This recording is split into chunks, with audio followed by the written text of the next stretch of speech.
The lessons of the seed that Jesus talks about in this Sunday's Gospel tell us that faith is all about growth and change and maturing in our relationship with God and others. And this doesn't happen in an instant. It takes time. A seed doesn't grow into a tree overnight.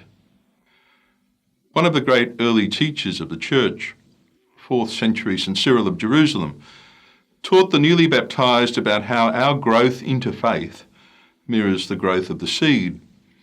Cyril said that faith first touches our minds and our imaginations. Faith is like an eye, he taught, that helps us see and understand ourselves and our world. This is the first step in faith, but Cyril said that there is also a second step. Faith leads to action. This action is not just ours alone. Faith is also an action in partnership with God.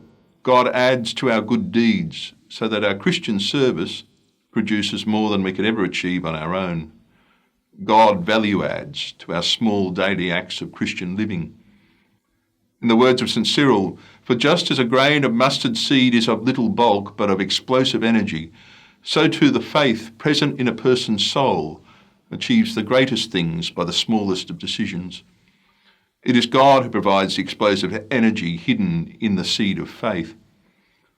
So, as Jesus and Cyril and countless other teachers throughout the ages remind us, faith is a lifetime of growth and coming to maturity.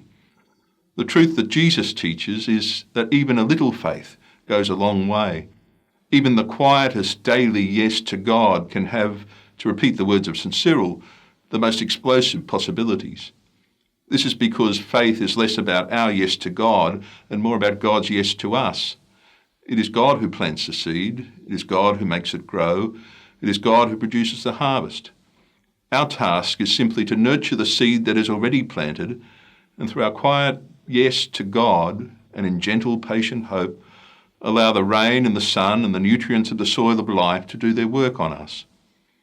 The way that Jesus tells it, faith is about openness to growth, openness to the unexpected, openness to a harvest that is not our work, but about what God desires for us all.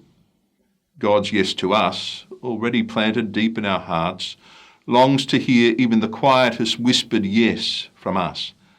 And then, when we respond even in the most modest way, God alone knows what might happen next.